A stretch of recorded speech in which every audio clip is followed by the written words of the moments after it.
Pengumuman penting langsung dari Menteri Sosial untuk semua KPM PKH dan BPNT yang tidak cair di tahap 2 ini. Simak dan dengarkan baik-baik.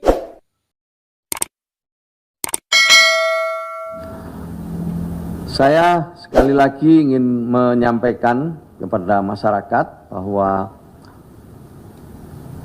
harap maklum apabila pada kesempatan yang akan datang pada hari ini atau pada triwulan pertama ini mendapatkan bantuan, nanti kalau di triwulan kedua kemudian bisa jadi tidak mendapatkan bantuan. Dan bisa jadi yang selama ini tidak mendapatkan bantuan akan mendapatkan bantuan dari pemerintah. Jadi ini hal yang perlu kita sosialisasikan terus. Kemudian yang juga nanti baru adalah setiap 3 bulan data ini akan dilakukan pemutakhiran. Dan untuk itu bisa jadi penerima bansos itu tidak akan terus-menerus. Ya, mungkin karena sudah naik kelas, ya mungkin karena sudah pindah program ke pemberdayaan dan lain sebagainya. Maka salah satu hasil pertemuan tadi yang dengan Pak Menko Pemberdayaan Masyarakat adalah untuk melakukan perencanaan ke depan. Bagaimana program pemberdayaan itu nanti bisa ditindaklanjuti oleh kementerian dan lembaga lain yang sesuai dengan kebutuhan keluarga penerima manfaat tersebut. Misalnya mereka punya usaha dan usahanya masuk kecil menengah bisa ke UMKM. Kalau dia punya usahanya di bidang industri kreatif bisa ikut ke Kementerian Ekonomi Kreatif.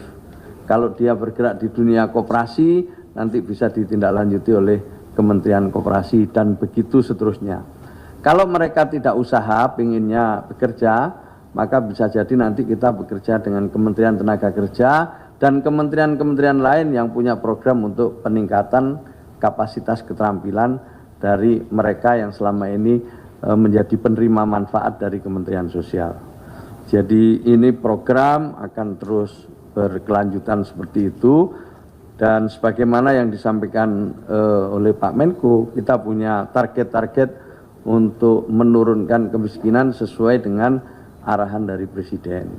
0% paling lambat untuk kemiskinan ekstrim di tahun 2026 dan pada saat nanti 2029 kemiskinan kita sudah turun di bawah 5%. Sekarang sudah 8,57. Inilah koordinasi terus dilakukan.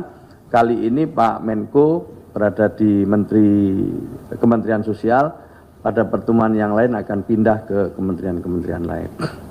Maka itu kita akan coba 3 bulan dan kita sudah sepakat dengan BPS ya, setiap 3 bulan kita lakukan pemutakhiran, dicek lagi, setiap 3 bulan kita lakukan evaluasi, kita lakukan pemutakhiran lagi, kita cek lagi, sehingga bisa jadi nanti penerima manfaat atau keluarga penerima manfaat bisa tidak mendapatkan lagi pada triwulan-triwulan berikutnya.